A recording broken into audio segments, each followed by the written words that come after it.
fair system, but I also know that it has flaws. And I also know that there's a lot of people who bear the brunt of the criminal justice system who don't believe the right and fair. We want to make sure that we are always improving what we do. We use our power as prosecutors in a lot of different ways to try to show that the system is fair. We have programs now that are trying to keep kids in school. They're trying to keep kids out of the juvenile justice. Jimmy Hung here is from our Green Wave. All right, Jimmy's head of our juvenile section, and that's an area that I think is the front line of public safety, of community safety, but also of criminal justice reform. What can we do to get the attention of kids on their first and second offense and make sure that they don't follow that path and become queer? We also are on the cutting edge of innovative programs for people who are lost in drug addiction. We have programs that emanate from my office now that the only one of its kind in the country right now. Police officers working with prosecutors can make an arrest of somebody and rather than taking them to jail, take them directly to a treatment program right there in the community. The program in Belltown we're running. We're very excited about it. It may be the future of the system. The system is not just to wash your hands of people who have drug addiction or to ignore neighborhoods that are overrun by drug problems, but let's find a different option than the jail. Because we know that jail and imprisonment for drug problems is something that's been tried. We've tried it over and over again, and it's not having the effect that we wanted. So let's try something new. And the cool thing about being the prosecutor is that you get to decide what you want to work on, what reforms you think need to happen. The other thing that we're working on, we just finished a whole series of meetings on offender re-entry, that transition from being a prison inmate to being a free person in the community. What can the system do? What can government do to make that better? Right now, by any measure, we're failing. Half of the people that go to prison today have been there before. The people who are released, 8,000 inmates released every year from the state of Washington, the Department of Corrections, 8,000, more than 4,000 come to King County, and about 40% of them are going to return to prison. So if that was your score on your test, you would have gotten F. You would have flunked out of school a long time ago. Our system has for too long washed its hands of any responsibility for it. One of my goals going forward this year is to make sure that the system starts to know that the government starts to invest. 1, 2, 3, 4, 5, 6, 7, 8, 10, 11, 12. Yeah, okay, let's shoot. Okay, great. And a little portable speaker is. And is this thing? I guess you can turn on later. Right now it's off, but. We're doing that. I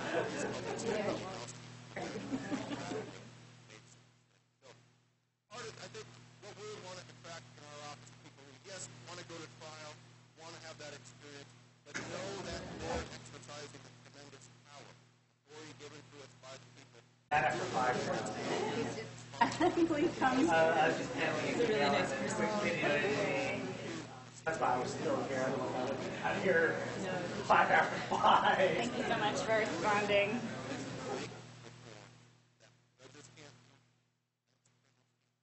I think so.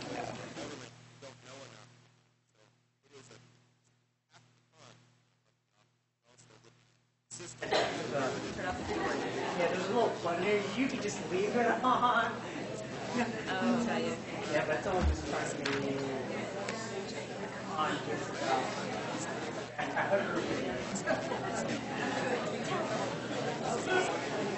notice things like that. Moving on.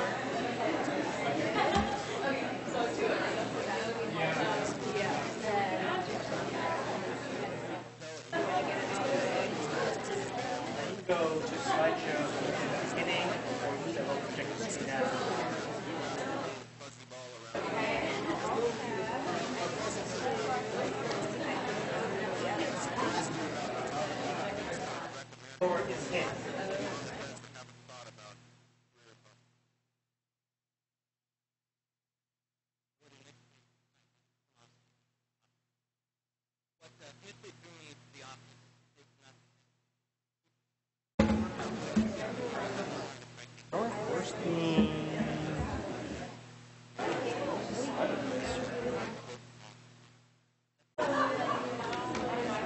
I'm going to figure you got it. You got it from here on out. Okay, yeah, I think we'll be all right. Thank Thank you. you so much. All right, so that's my open slide, and then we'll switch it over to... Yeah, so I'm just going to projector back on. And I'll try to get to your show before I... otherwise I'll just stare at it. Right, yeah. Yeah, sure, we're good. On or just use this? Okay. Yep, we turn that on just for the... Got it. Okay. Cool. Great. All right. Let's do it. Excellent.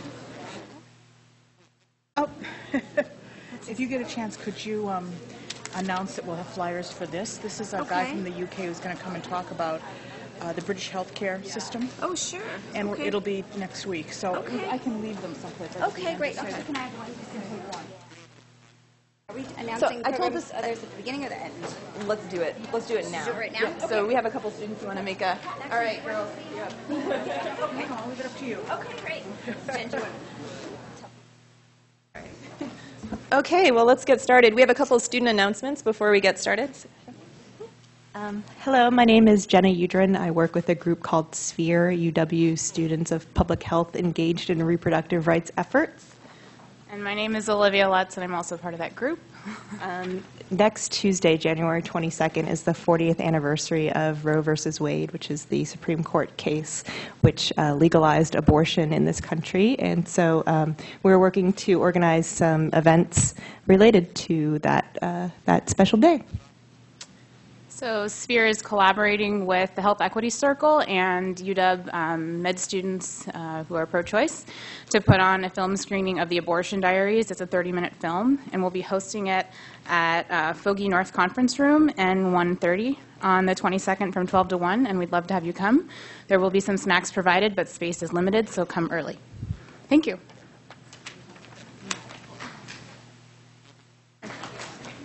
Thank you for that. Hi, everybody. Welcome to our second session. My name is Jennifer Lenga Long. I teach global health law here at the law school, so I'm the other Jen. I apologize for not being with you guys last week. I was so sad. I was down with the flu and couldn't do it, but I watched the podcast and was itching to say something the whole way through. So thank you all for coming. Glad to see another great big crowd tonight. We have a great program tonight, but before we start, one more announcement.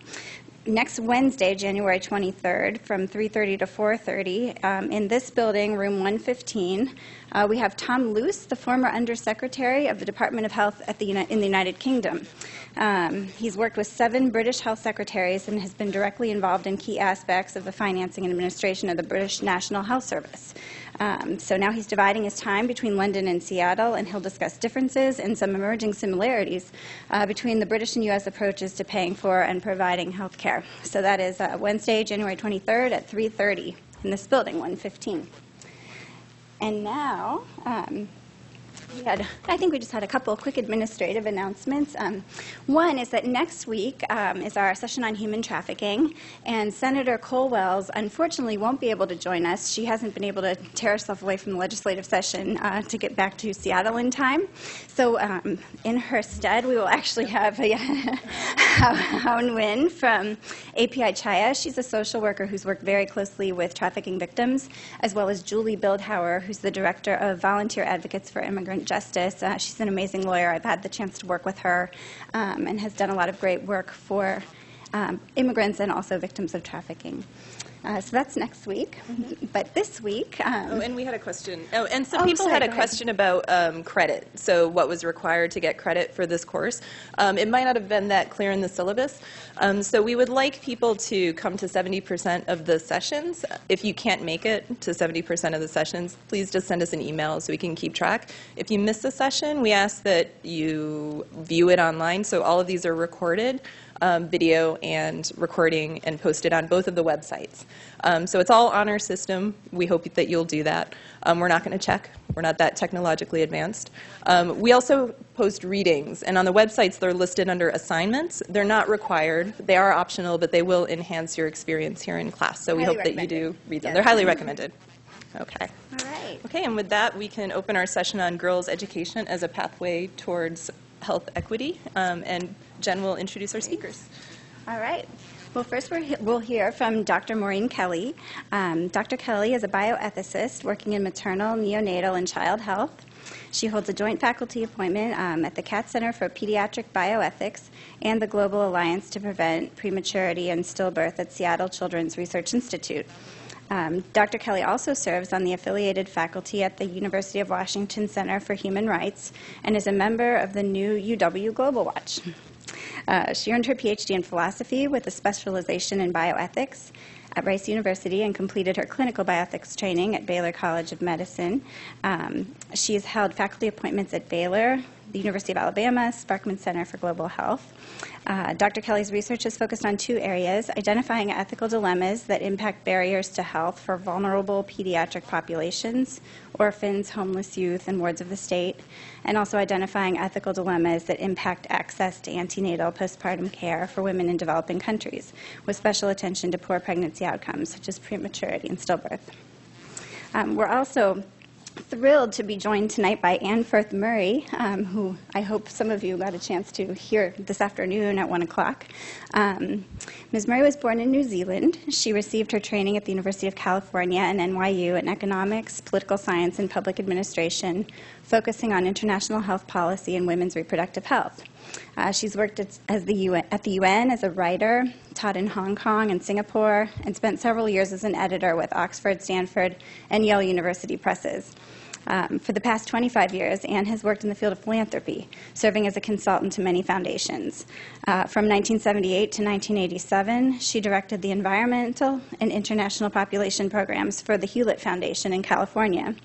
She's the founding president of the Global Fund for Women, which we got to hear a little more about this afternoon.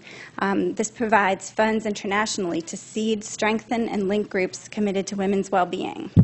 Currently, she's also an activist at the Union Institute and a consulting professor in human biology at Stanford. So she has some very lucky students. Ms. Murray serves on several boards and councils of nonprofit organizations, including the African Women's Development Fund, Commonweal, the Global Justice Center, GRACE, Hesperian Foundation, and an Indian Foundation. Anne is the author of 2 books, both available on Amazon.com, From Outrage to Courage, Women Taking Action for Health and Justice, and Paradigm Found, Leading and Managing for Positive Change. Anne is the recipient of many awards and honors for her work on women's health and philanthropy. In 2005, she was nominated as one of a group of 1,000 women for the Nobel Peace Prize. Bob Dickerson is also joining us, an alumni of University of Washington Law School. In 1976. He practiced law for several years, focusing on personal injury. In 1999, he was diagnosed with a type of cancer that has no cure and a prognosis suggesting he would live between 1 and 20 years. He decided to stop work and to volunteer full-time. His volunteer work with results seeks to end hunger around the world and an end to the worst aspects of poverty. In 2005, he was the recipient of the Thomas C. Wales Award for Passionate Citizenship. For results, Bob has lobbied U.S. senators, representatives, the House of Representatives, the President, and other members of the administration, as well as international financial institutions, pursuing the creation of political will that will permit us to end hunger and the worst aspects of poverty. At Results, he's focused on global health issues, including AIDS, tuberculosis, malaria, and diarrheal diseases, microfinance, and education for all, particularly ending school fees in the developing world. Welcome. And then we also, hopefully, will be joined by law student Amy Wang, who is, there she is, good, okay. I was like, I haven't seen her yet, who is working with the International Human Rights Project. Amy is a first-year law student, so I think she's very brave to be here tonight speaking to all of you. She's a board member of the Center for Human Rights and Justice and participates in the student-run International Human Rights Project. She graduated from New York University in 2011 with a double major in politics and economics. She was an active volunteer for the New York Asian Women's Center, a nonprofit organization that provides support services for families of domestic violence, and she hopes to focus her legal career on public interest law. So thank you for being here, Amy. All right, and without further delay, I'll invite our first speaker, Maureen, to come on up.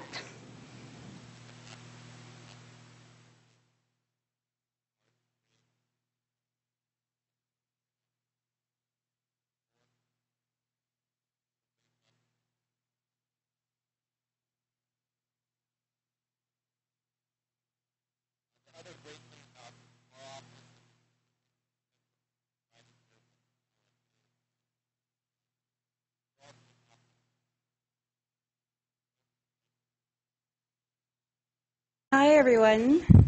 Thank you all for coming. I just want to say what an honor it is to be included on this panel. I actually have a really humble role tonight. My role is to set out the problem. This course and the spirit of this course is really looking at the interconnection between children's health, women's health, infant health, and I work in ethics and global health and maternal child health, and so I'm very interested in those connections.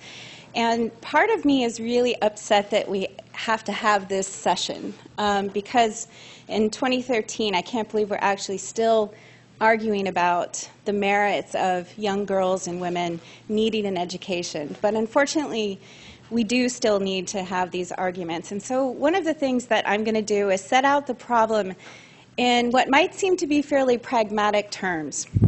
And I want to start by telling you where I stand, and then we are really, really fortunate to have Professor Murray here who will make, I think, the most eloquent case that can be made for human rights defense of education for girls and women. But there's another type of argument that can and needs to be made, and sometimes it's called a pragmatic argument, the development argument. I actually think it's linked to the argument from human rights. It's about realizing human rights, in part through defending the need for education.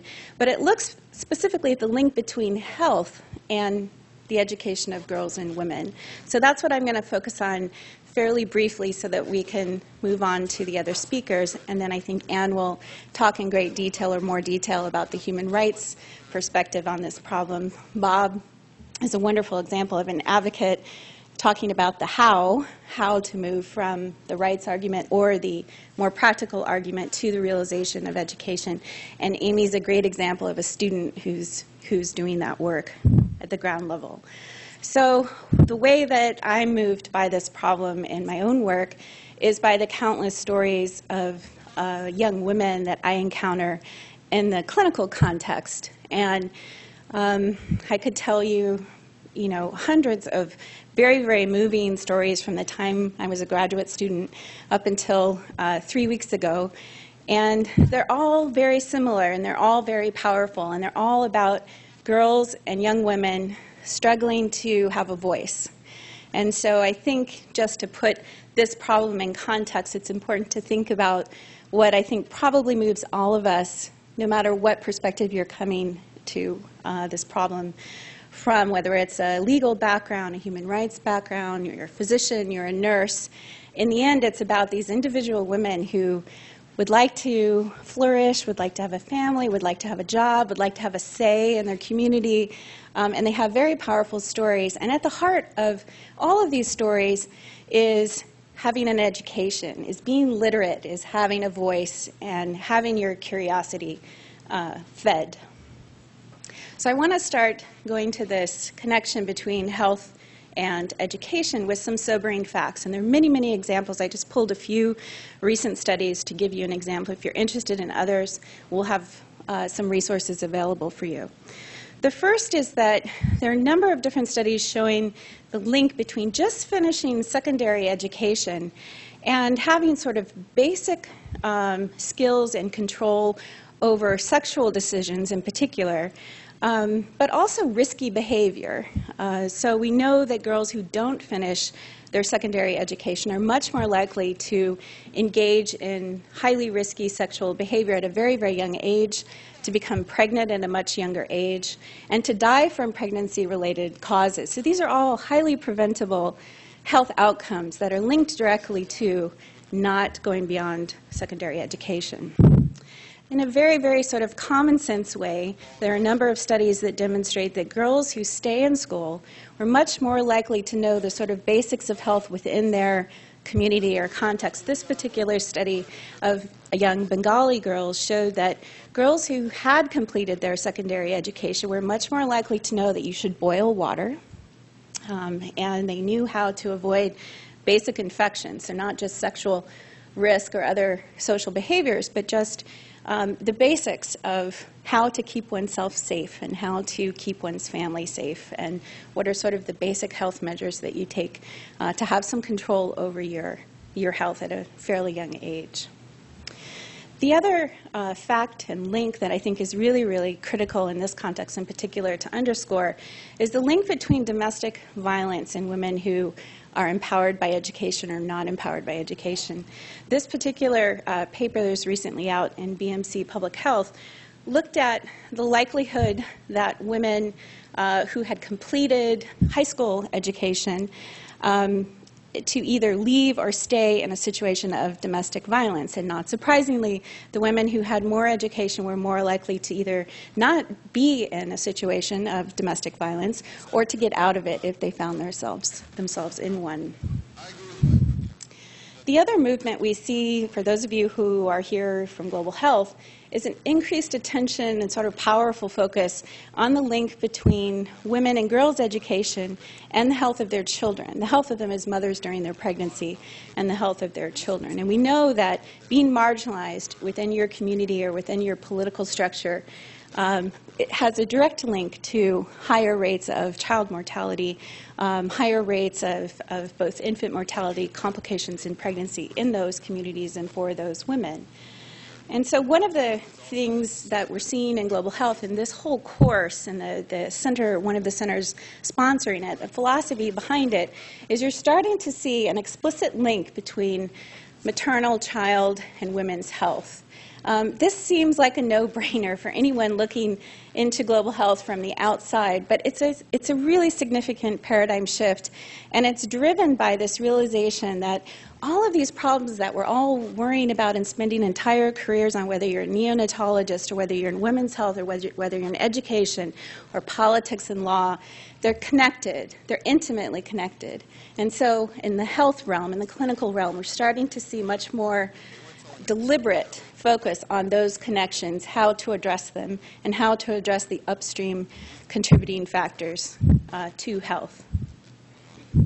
So just to highlight two important studies and then a whole host of studies, the project that was published in Lancet in 2010, we included this, I think, on the website, was a very sort of powerful example of how epidemiology can do social justice.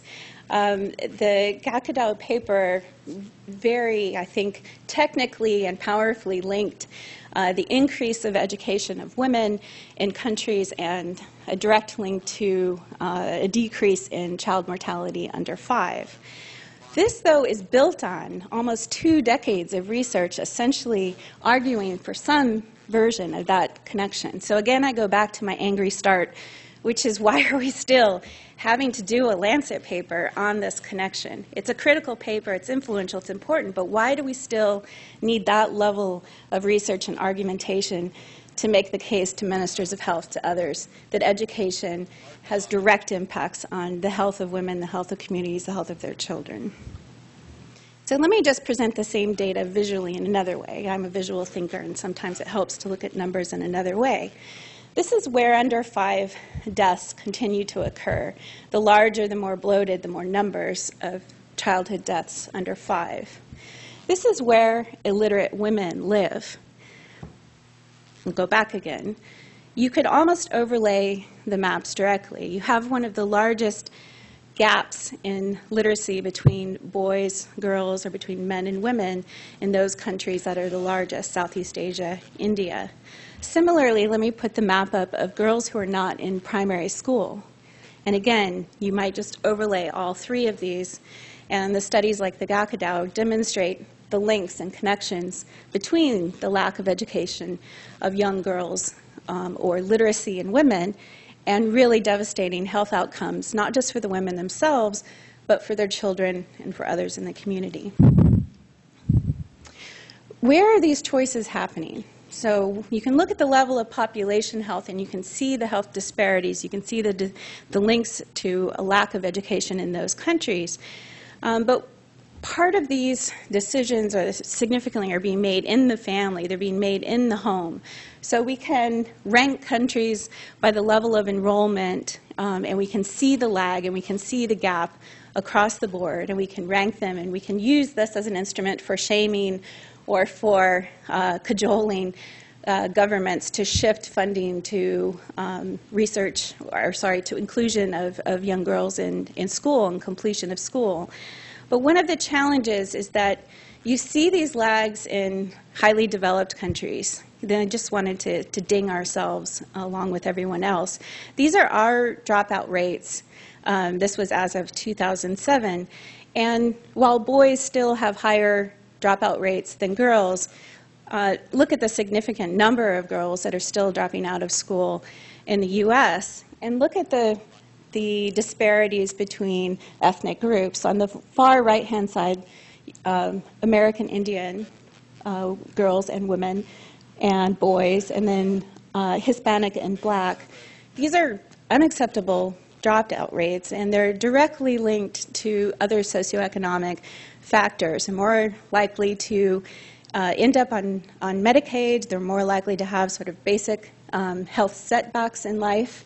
And this is true of boys and girls, but I just wanted to show you that we're not immune to this problem of challenges in educating our girls through completion of high school at the very least. So how do we help achieve sustainable solutions? I mentioned that these choices are made in families, so I've given you sort of population level view of this. But what's the view from below? Justice tends to look at the relationships of institutions, the fair distribution of burdens and benefits across countries or across populations, but justice doesn't often gaze within the family. It's considered kind of a sacred, protected space. It's an intimate space. We don't often think about relationships of justice within the family sphere. But I think with this problem, we need to. So let me unpack this a little bit and get us thinking about why exactly does education make a difference to health, to the women's health, to their children, to communities. It's thought to be linked to, again, starting in the home, to their bargaining power within the home, to their ability to make decisions about family finances. The countless stories that I've heard, and I'm sure Ann and Bob and others have heard, all have some factor of trying to balance scarce resources within a family. And so often, girls will not make the cut. Their brothers will make the cut in being able to stay in school, and the girls will not. So those type of decisions are affected directly by whether a girl completes more or less education.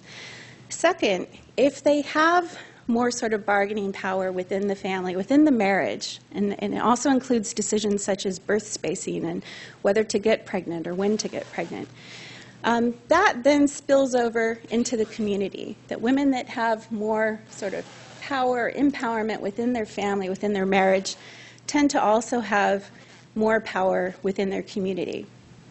This is both economic and political in an informal sense and also a formal sense. And then that's thought to increase their sort of wider connection and use of knowledge, use of information, being able to act on information about what's selling in the market and where can they enter and become engaged in a community decision. So that's what's happening sort of at the local level, at the household level. And I think the first step in finding sustainable solutions is wrapping our heads around those mechanisms and that process and what's happening. The other piece of this is that the earning potential of the woman in the couple, in the marriage, and the family is a large contributing factor to her success and her empowerment. All of those things are contingent on her having an education. And we can talk later about what level, et cetera. But at least having a secondary education is a direct sort of necessary condition for this cycle that you're seeing, beginning at the level of the marriage and the family and the household and extending out into the community. The second thing that we know is that that process of reaching out into the community, becoming engaged, is called social capital, right? So one of the things we need to do is think about how do we facilitate women building social capital. And that just is these levels of participation at the level of community in their region or broader.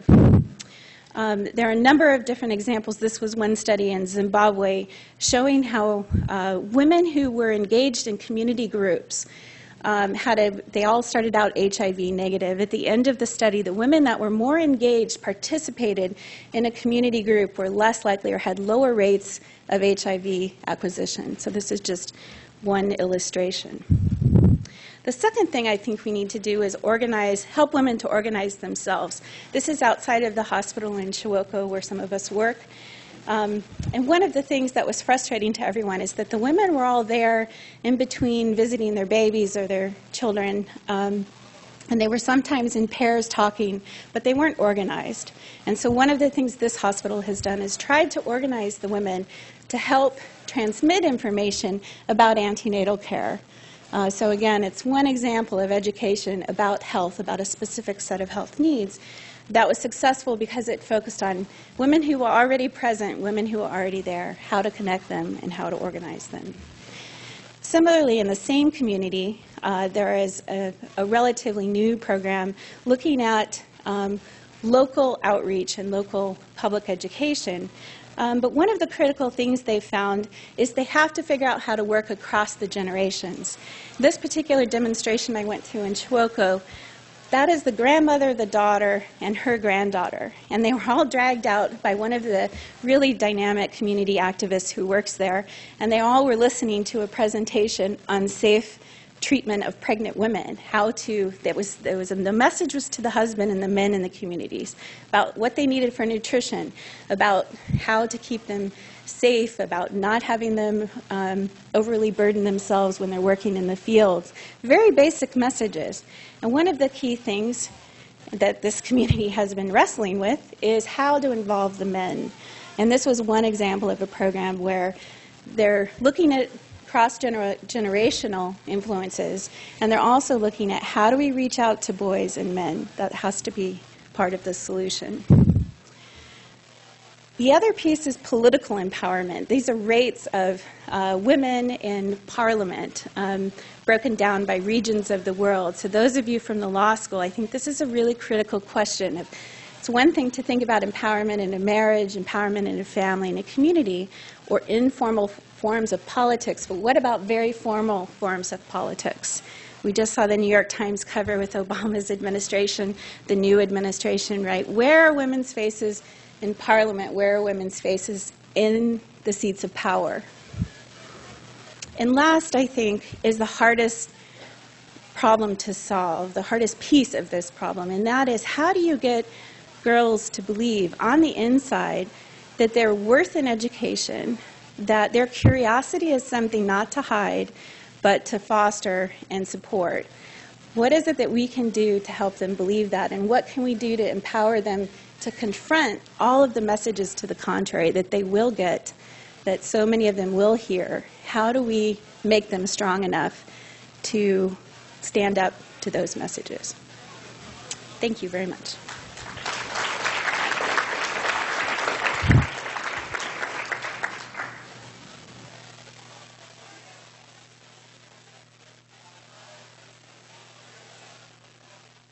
All right, Professor Murray, come on up.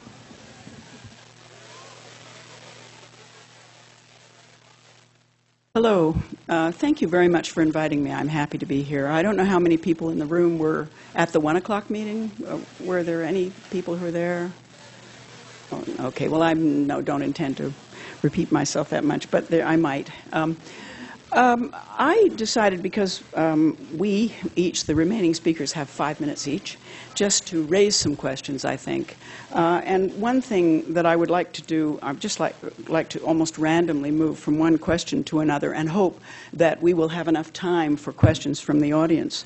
But I wanted to read a couple of things from my book, just to reinforce a point that I'll make. A quote from Zukizwa, a 16-year-old girl from South Africa. Education is a lifetime inheritance. It is a lifetime insurance. Education is the key to success, a bus to a brighter future for our people. That, her belief in education, and that you can see around the world, the desire for education on the part of children. Then another quote from a 15-year-old girl in Afghanistan in 1994. They shot my father right in front of me. It was 9 o'clock at night. They came to our house and told him they had orders to kill him because he allowed me to go to school. The Mujahideen had already stopped me from going to school, but that was not enough. Then they came and killed my father. I cannot describe what they did to me after killing my father. I quote that just because education is seen, I think, as a magic bullet, a kind of many people often say to me, well, you've worked in the international field for a long time. What one intervention must we do? And I hate the question because we mustn't just do one intervention.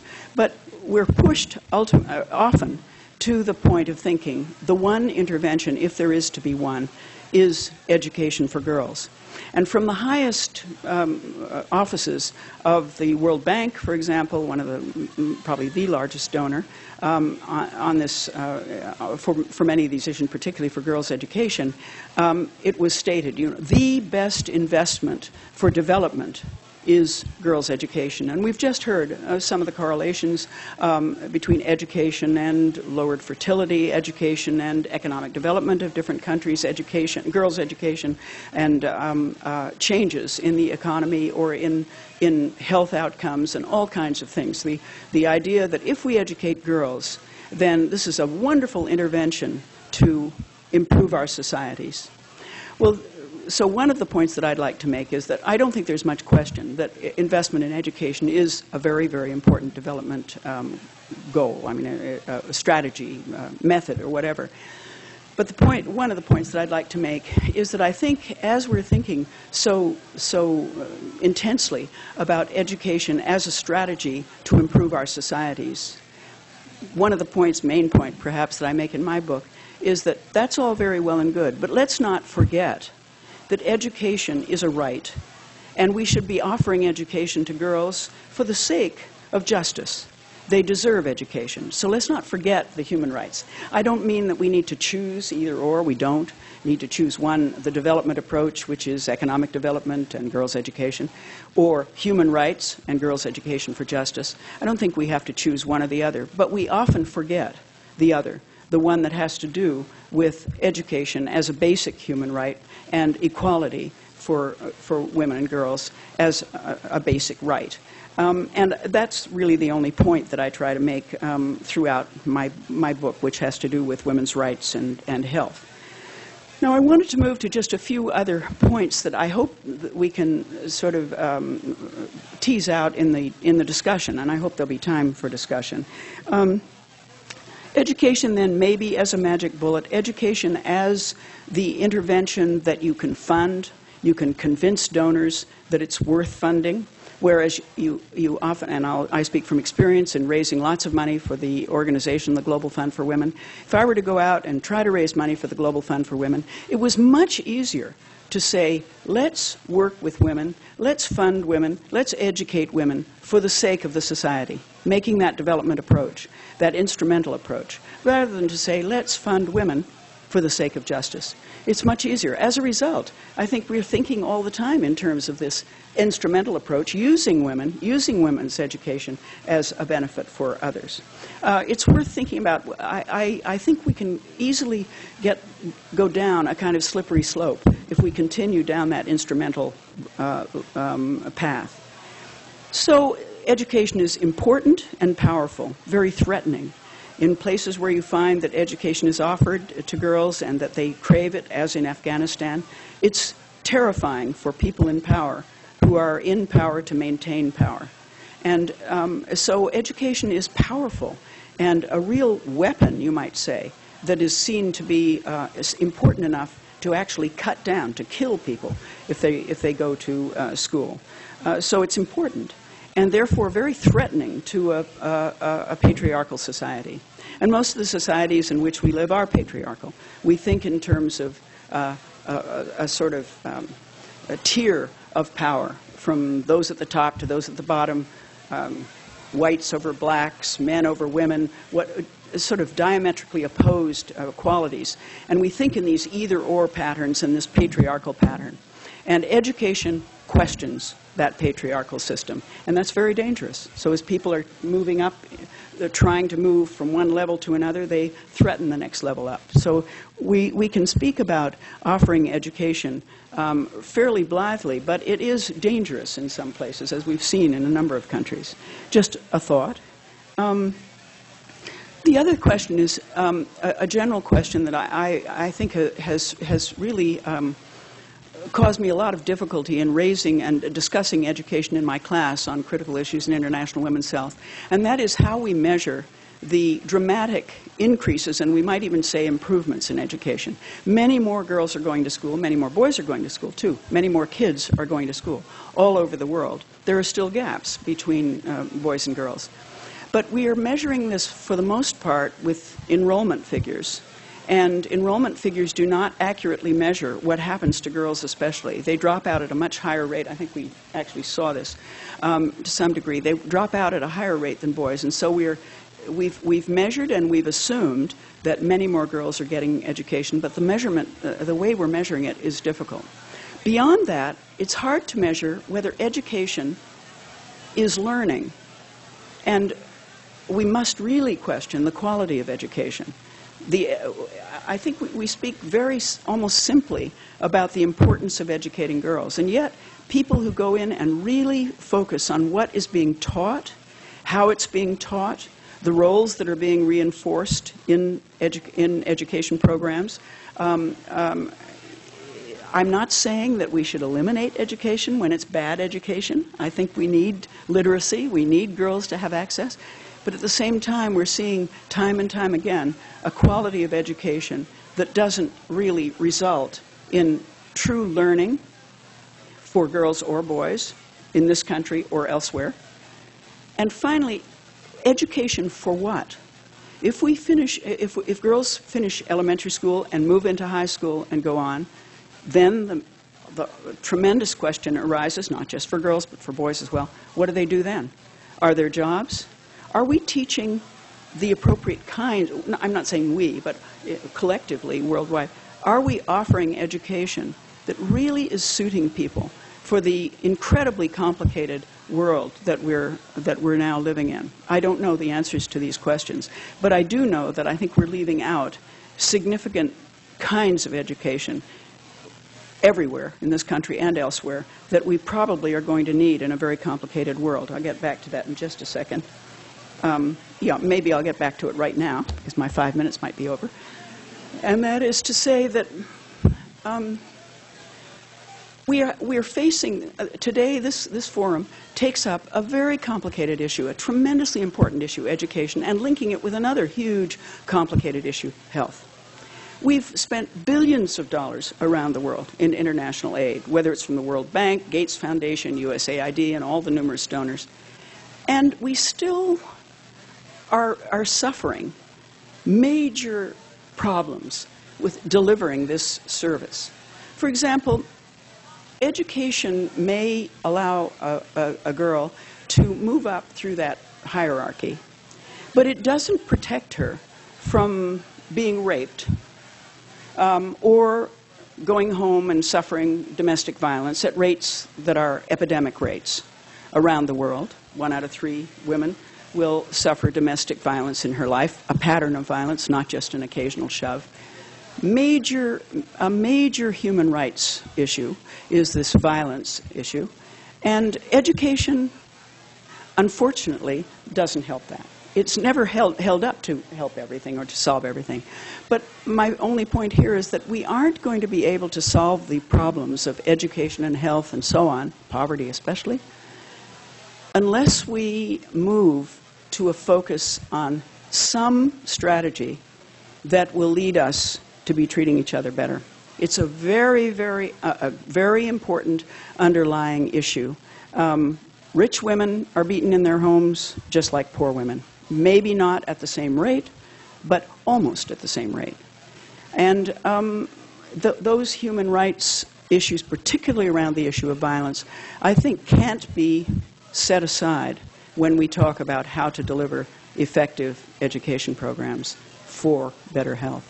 So lots of food for conversation, I hope. Thanks.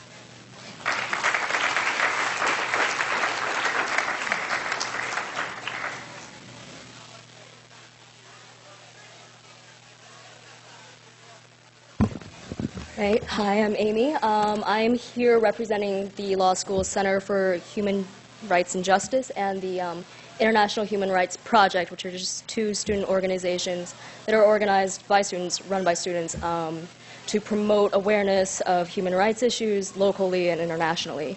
Just a little background. The Convention for the Elimination Against Discrimination Against Women was adopted by the UN in 1979, and countries who have ratified the convention, it's basically a Bill of Rights for women, and they're legally bound to implement improvements on the equality for women in aspects of life, politics, healthcare, education, labor. And the countries who have ratified it, they have to submit reports on their progress, any issues they're facing in improving life for women in their countries. So for IHRP, our project this semester is to write a shadow letter to submit to the committee of CEDAW, and Afghanistan its report is up for review this year. So our letter is going to address Article 10 of the convention, which is the article that addresses education. And we're writing this letter, we're doing independent research to show that compared to Afghanistan's report on their improvements in education, what the independent NGOs have found that may not agree particularly with their report and their findings. In our letter, we are trying to put together our own research, compare the statistics. We're going to submit it to an NGO. We haven't found one yet, but hopefully we'll find one. And the whole process is that since we don't have the status to send it out to the committee ourselves, we have to get an NGO to sign on to it, agree with our findings, submit it, and then hopefully it'll get published, and the committee will take it into consideration when they're looking at this report. So yeah, that's basically what our project, the scope of our project, and that's why I'm here tonight.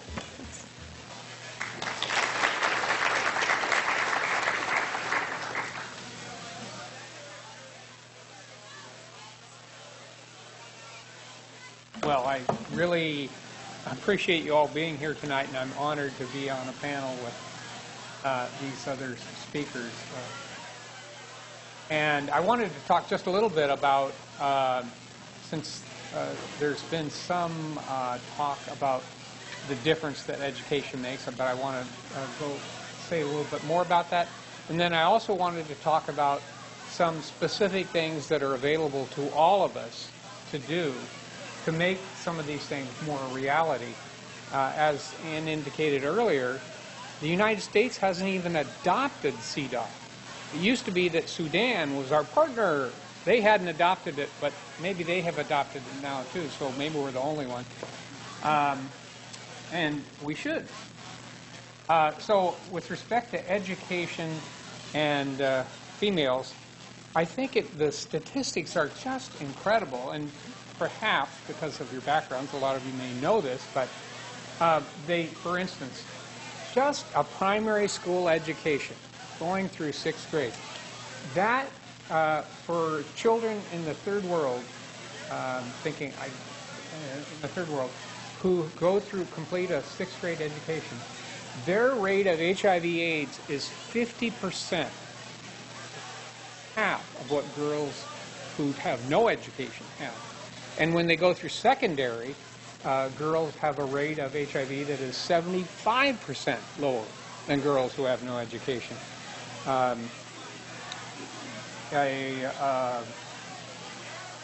child born to an educated mother is more than twice as likely to survive to the age of 5. Educated mothers are 50% more likely to immunize their children than mothers with no schooling. On average, for a girl in a poor country, each additional year of education beyond 3rd or 4th grade will lead to 20% higher wages and a 10% decrease in the risk of her own children dying of preventable causes. So there's, all kinds of statistics about this, but it just really illustrates the power of education. And as has been indicated earlier, there are lots of kids who are not in school, but females are the majority of the kids that are not in school. And in terms of what we can do, I am here as a representative of results which is a grassroots lobbying group working to end hunger and the worst aspects of poverty around the world. And so we do that by working with members of the House of Representatives, with our senators, lobbying the administration, the international financial institutions like the World Bank and the IMF. And to give you an example of something that's happened, there was in the 90s, there was a member of Congress, a representative from Alabama. And as things go, at that time the Republicans were in charge of Congress, so the Republicans would then do assign the committee chairman. He became the chair of the House Foreign Relations Committee. And he got up, I remember vividly because we happened to have a results retreat at the time, and phones where you could easily get the internet were relatively new, and this friend had this, and we could see on the House floor, this representative said, "I want you to know that I have never, ever voted in favor of foreign aid, because I don't think we should be spending anything."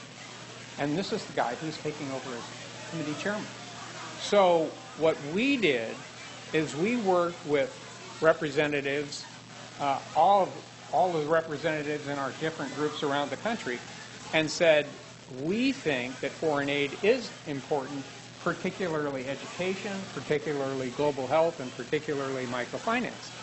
And so we asked those representatives, if they were on this committee with him, to tell him that it was a big priority for him that they fund these particular accounts.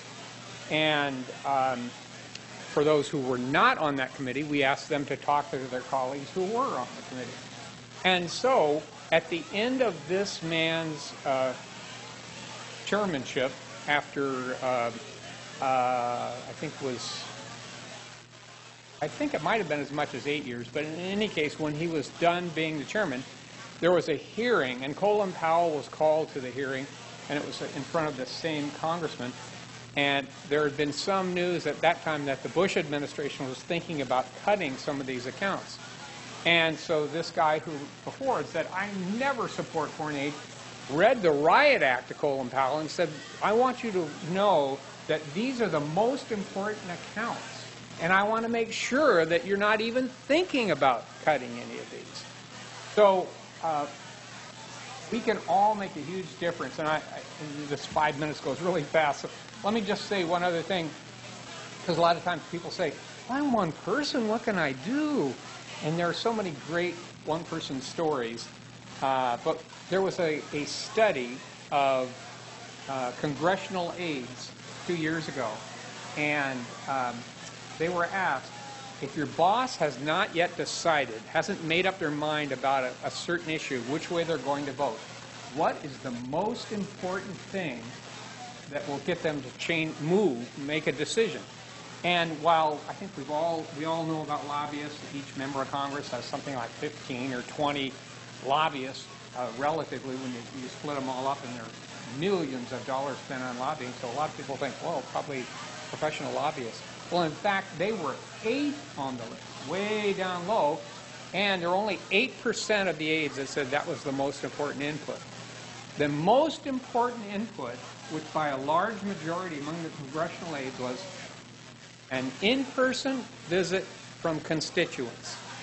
So when you go and talk to your congressman, it can have a big effect on how they vote and what they do.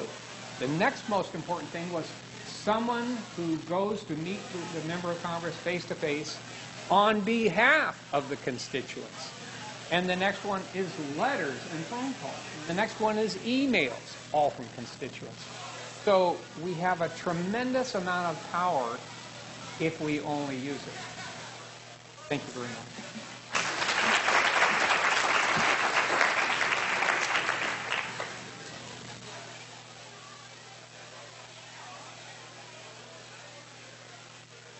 Thank you to all of our speakers. Would you mind moving up to the chairs here, and then we can open this seminar for our panel questions.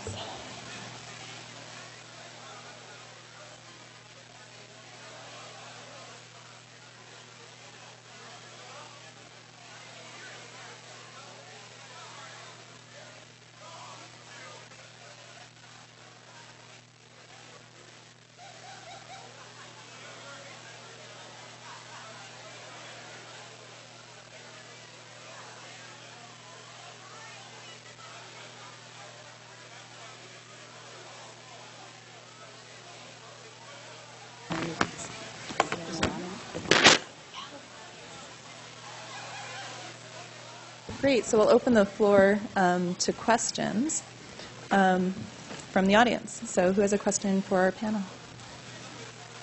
In the back.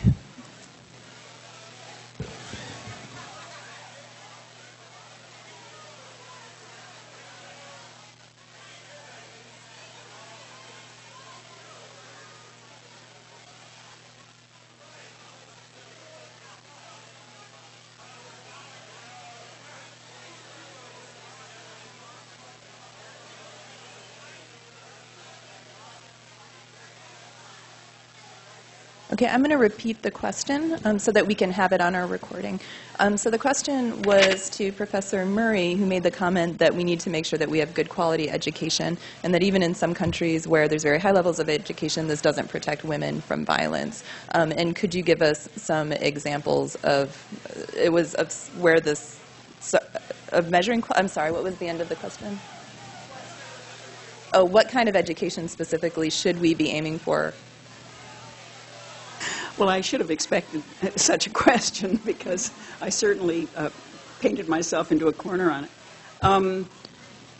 All right, I'm just going to jump right in and say what I think. I think we should be teaching kids at kindergarten level how to be kind and compassionate. I don't think we have an. I mean, you know, we're pumping information into people about. Pure information about what they might do and what they ought to think and all of that. And we're not spending enough time in the news where we ought to be, I think, in public education, wherever it might be, on the way we're treating each other in the world. And there are more and more people in the world. You know, we have to learn how to get along, and I don't think that we are teaching people that those appropriate skills. And so that's a kind of very general. I'm not a teacher, but I do focus within my class at Stanford for a significant amount of time on the issue of education. And I've had some visitors who have given examples of community-based schools that are very much oriented toward an individual community, where the level of actual learning and social skills seems high. So I think it can be done. But unfortunately, in most schools around the world, we've inherited a kind of Prussian system, nothing against Germany, but it was definitely from the Prussian period, of a very kind of lockstep form of education that is not helping us learn how to interact with each other. In the front here?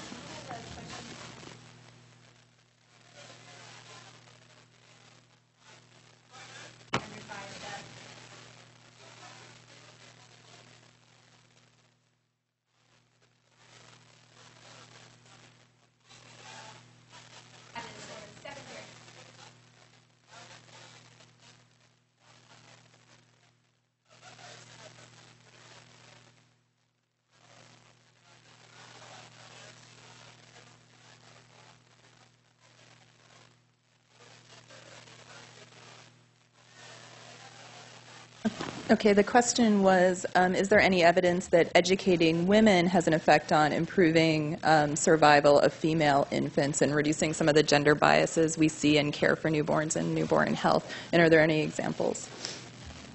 So I think in the data that I showed, you know, that's lumped, and it doesn't split out neonatal survival or child survival under 5 by gender. You can dig that data out, but it's still not going to show you that correlation that you're getting at, which I think is really critical.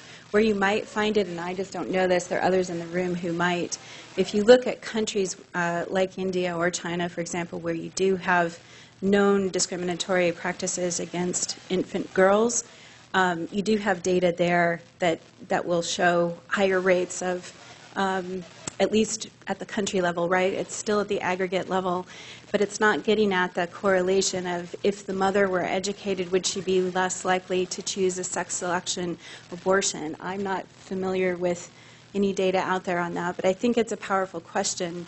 I wanted to just very quickly add a footnote to what Professor Murray said about the quality of education. In working in global health and access and sort of trying to address barriers that women face in just making decisions about their health, one of the things that I wish we could see is teaching compassion and respect to boys. So many of these husbands who do get that message have a powerful role then in that relationship and their partners with their wives, so that their wife is empowered by education. They then have a partner who sees them as an equal. And time again, I see both sides. I see the husband or the young guy who's really fighting stereotypes and stigma from other men in his community and standing up and saying, my wife is only going to have 2 kids, even though everybody else thinks I ought to have 5. That guy's brave. And I think when we think about what goes into education, this idea of just raising more compassionate, respectful kids is critical, but also looking at how our boys, what images do our boys have when they grow up? How do they think of their mothers and their sisters and their aunts and that sort of thing? I think that's really critical. Did you guys? I just want to say one thing. I just wanted to say that Save the Children did a study, and they found that for each year of school that a boy goes through, he's 20% less likely to be involved in violent conflict. Towards that, of course, it's good to have the great education.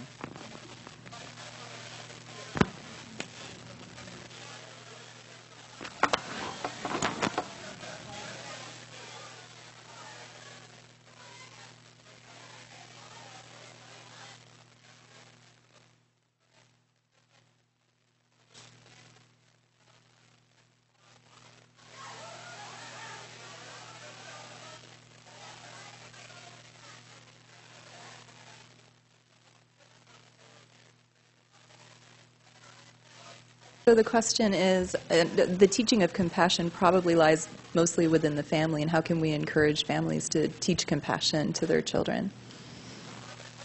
Who would like to field this one? There's probably someone in this room who knows something about this. And if there is, please speak up. Yes, it would be lovely if families taught such things. But the world is changing. You know, life is tough. There are many, many single families, single-parent families where, however kind and nice the mostly mother might be, you know, they're busy, they're trying to earn a living, they can't find a job.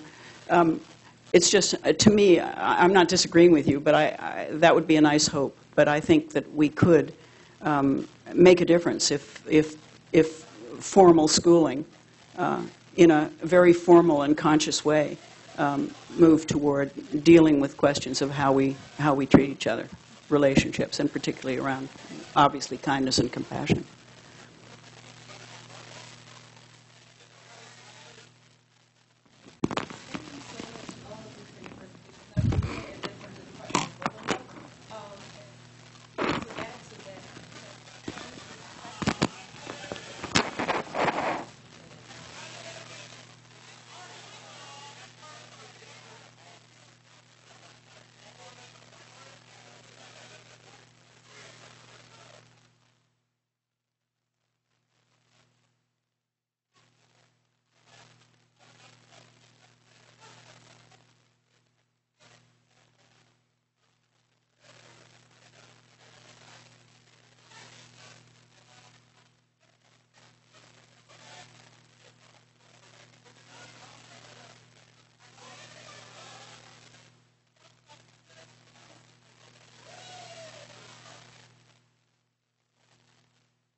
Thanks, Onine, for that great comment, and I'll just paraphrase that. The comment was just strengthening the argument that we really need to teach girls to feel good about themselves and feel empowered, and that they're worth this, that they're worth having the same rights, having education, and that they don't have to do things to endanger their health. Not put nearly as elegantly as Onine. In the back.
So Brandy's comment was in light of the recent terrible case in the news of a young girl being gang raped in India, and the massive public outrage within India at this as being an example of a country really giving an opportunity to leverage this globally to make a case for improvement in women's rights, women's human rights.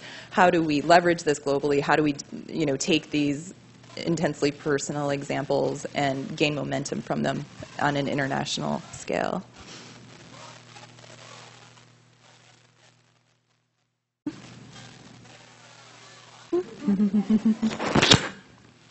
Brandy, thank you for that. I'm actually going to agree with you and just tell you that this is something that I wrestle with on a one-to-one level. I think the solution has to be facilitating some kind of collective action, whether it's with the women or within the societies. And what is so encouraging about the reaction in India was that it didn't remain silent. But there are thousands and thousands of instances where it does remain silent.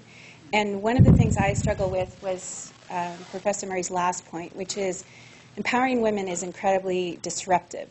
And so for me, it's at the hospital level or the community level where if I'm encouraging a woman to push back against her husband on whether she has that second baby, what have I done to endanger that woman by sort of putting this idea in her mind? And am I going to be there? Is there anything any of the rest of us can do to provide support while she stands up to her husband? It's dangerous for women who don't have that collective support. So this is just to underscore that I think that's such a challenging problem, and what is encouraging to me and what we see in India and such a devastating atrocity is that people did rise up, and that's got to be what it takes. Otherwise, the silence is incredibly dangerous for the individual women. And for us, I think then we have a responsibility to say, if I topple this cart, am I then going to walk away and go back to Seattle and there's this big mess for this woman in her small community where she has no support? We have to be responsible for working directly with women in communities to make sure that they have that support and to proceed very, very carefully in some of these cases. Well, I would just agree. The gun situation in this country is similar. But here we have a huge a wave of protest. And we'll wait and see what actually happens. And even in India, the victim is being blamed for how she looked, how she dressed, whatever it was. And it's intriguing because here was a person who was breaking barriers. She had been educated. She had been supported by her family and her father to become a professional. And as I think you sort of suggested, these kinds of atrocities happen all the time. And then there are the people who whose plight is we never hear about. It happened that they went public with this. They were brave enough to go public. But it's such a complicated issue. But I think we always come back when in these kinds of talks to say, what can we do? And certainly, I think we can publicize. I think publicizing the outrages, learning more about what's really happening against women, against other people who are vulnerable, is valuable. But in fact, I'll get a little bit on my bandstand and say that I think we are all fairly powerful. And I think Bob suggested this. We are powerful. We can do something. I mean, for example, with the issue of encouraging girls to believe in themselves, the point that you were making. We can all help each other this way.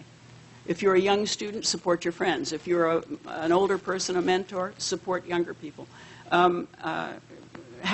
Point out to men that they can be gentle and kind and not be silly or something.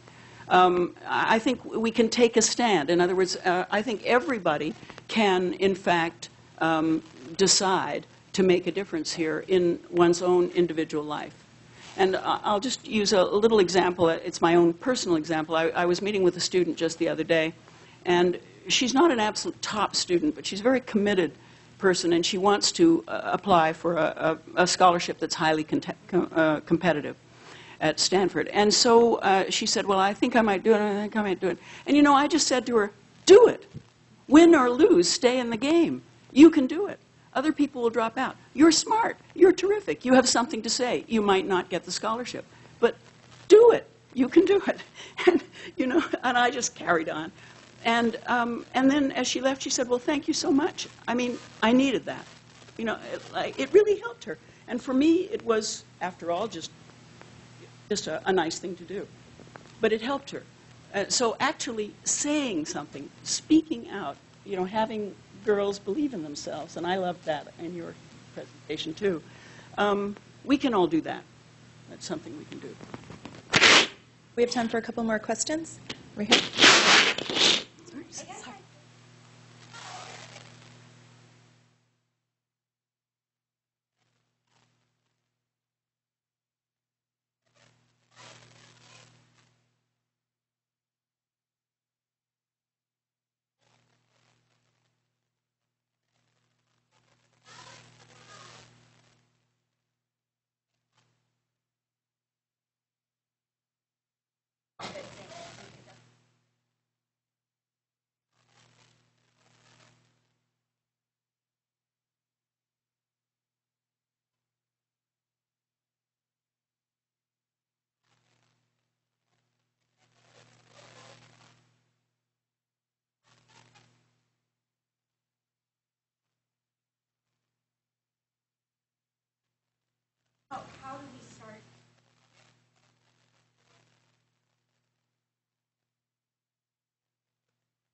So great question. Looking around this room of highly, highly educated people, mostly were women. So how do we get men involved in this conversation at all levels, from the highest to the family, even to the family level then, and involve them? Maybe we could hear from our gentleman on the panel. As a token, will speak out. Bob, what would speak to the men from a male perspective? Well, I have a real bias about this. Right now in our own country, which in many ways is a fabulous place to live, and we still have a lot of improvement to make. Right now, the House of Representatives is sitting on the Violence Against Women bill. Now, that was passed essentially unanimously originally. And now they say, well, I don't know if we want to include Native Americans and illegal aliens. Good God, they're women. So, I mean, to me, that's maybe a small thing, but, you could say, well, gosh, I'd like to have that bill passed. And you could talk to your representative, and you could encourage men to do that same thing. So, anyway, that's one thought I had. And I just wanted to add what Ann said earlier. this stuff all is complicated. But I am not only greatly appreciated by the fact that there was so much support for the woman who was attacked in India, but also for Malala Yousafzai, the girl that was shot in Pakistan. There was a lot of support. Well, that has not happened before. And I think you're probably all aware that in those countries, a woman can get raped and then charged with committing adultery, and nothing happens to the man. Well, those things should change. And so I think we can do things in our own country, and we can certainly work to support the women who are in those positions in other countries.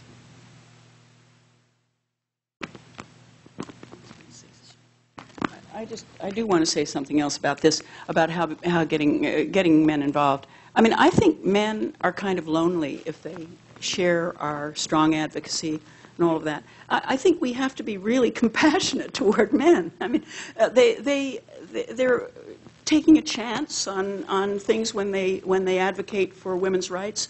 They may be accused of being deviant by other acquaintances. I mean, we have to support gentle men. That's what we have to do. We have to support them and welcome them in.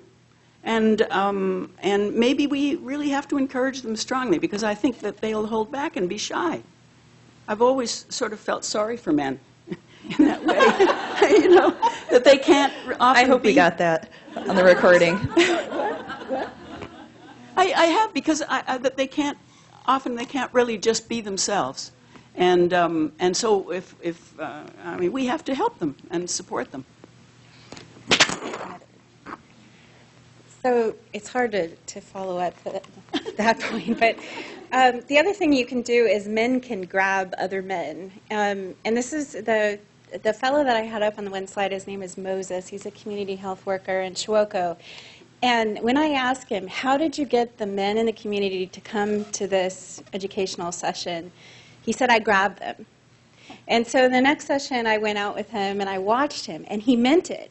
So first there were all of these women, and they were mostly young women, and he had to actually get them to grab their aunties and their grandmothers. But then Moses, another man, right, the women couldn't convince their husbands to come to this thing, but Moses went in, house by house, hut by hut, and physically dragged these poor guys into this sort of town meeting under the tree. So he really, really brought them, not quite kicking and screaming, but grumbling. And here's this one guy who, you know, I'll just be honest, people sort of, the other men sort of talk about him, like maybe there's some story there, maybe he's not quite right, maybe he's special, using special in a term that is somewhat pejorative. And so he's taking huge risk in being the guy who's going to stand up and go grab other men and say, come on guys, join in. These are your women. It's your family's health. And it was very, very moving to see. So you guys who are here, go grab other women. Men, sorry. All right, I think we'll take one last question because we've run a bit over time, and then we'll close for our reception.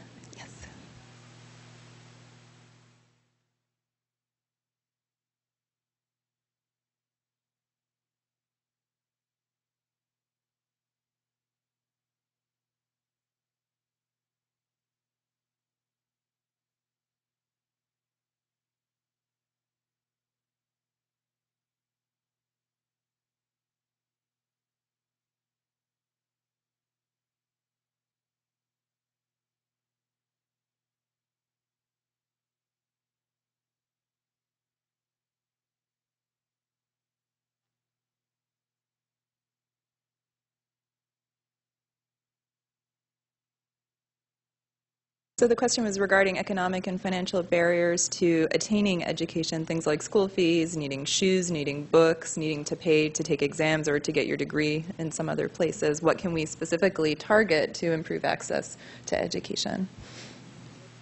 I think you would want to answer this. Absolutely. I mean, there are these barriers for both girls and boys, and as was mentioned earlier, families are faced with those kinds of choices. If we have to come up with some money for these various costs, we'll all too often we'll bet on a boy because we think we're going to have a better return later. I mean, it's a practical decision on the part of families.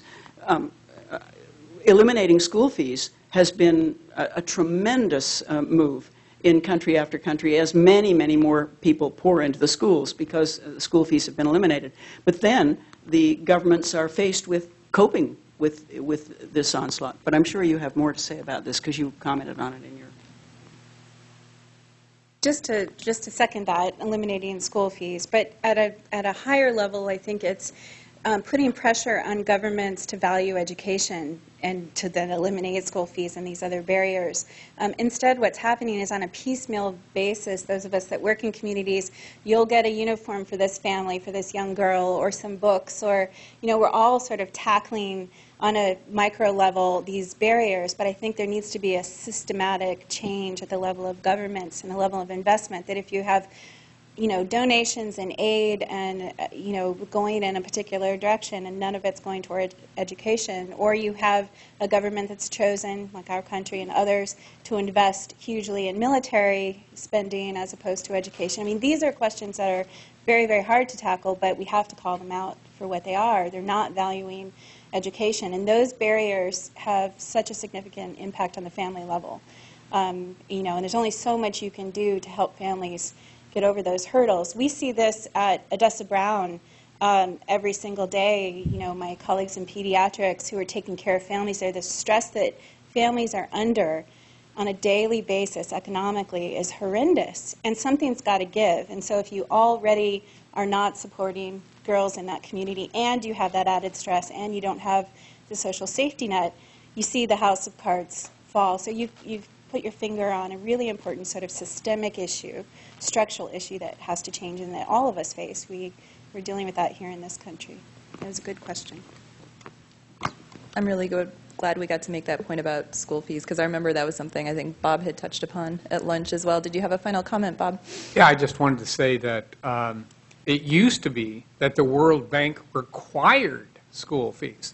They said, well, if you want to save money, just put school fees there, and then you'll recoup the cost of education. Well, of course, what happens is then they don't have to pay money because there are a lot of kids that can't go to school, so they don't have to hire teachers, et cetera. Just as they did away with medical care for a lot of people that was being provided free by governments.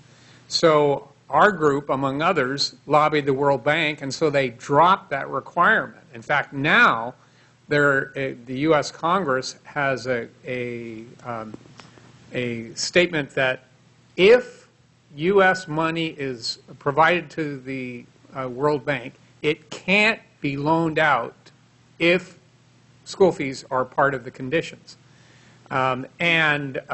Various countries are making progress. In Kenya, I think 2 elections ago, the president ran a platform on ending school fees. Okay, yeah, they have these other uniform costs, et cetera. But I do think we're making progress, and I think it's good for us to know what the problems are and then take steps to attack them. Okay, well, I think we'll close there. We have some refreshments outside. We have drinks and granola bars and other snacks if you want to hang around and speak with one another or meet our panelists in person. Let's give them a round of applause, and thank you very much. Next week we have human trafficking. Thanks.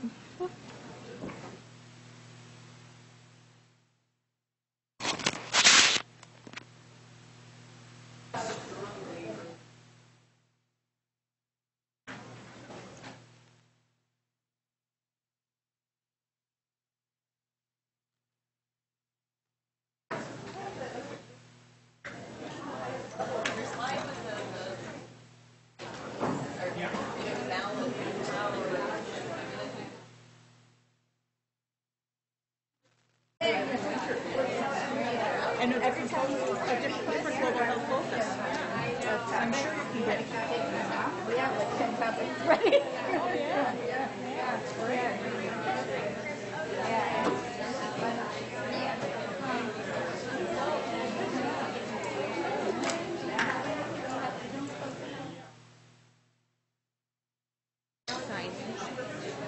It is. Let's see. And I actually,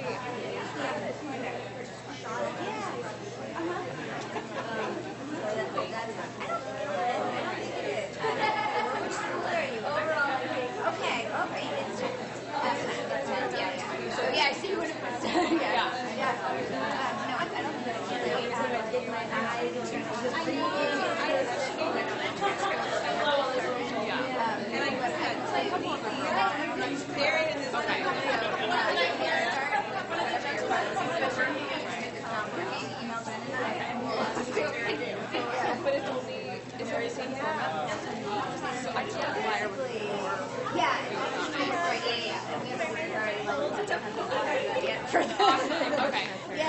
I flip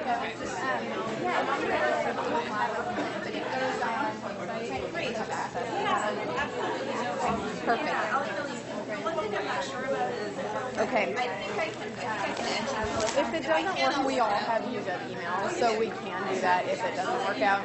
Okay. Okay. Thank you so much.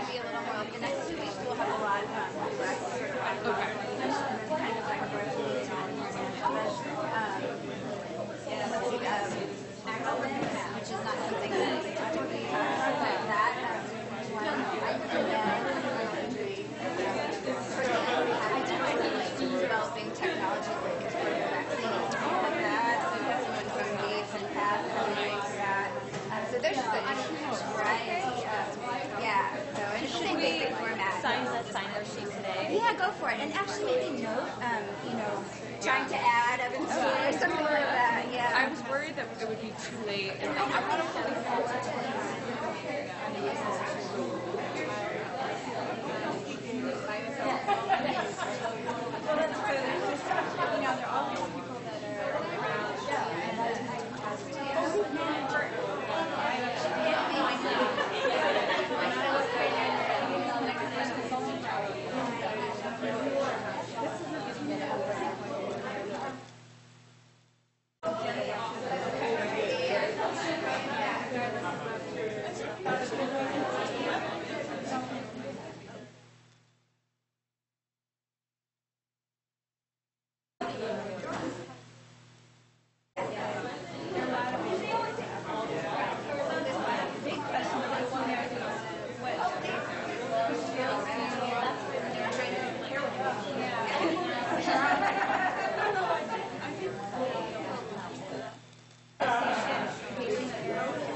It's not in, unfortunately, your education system.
Hi.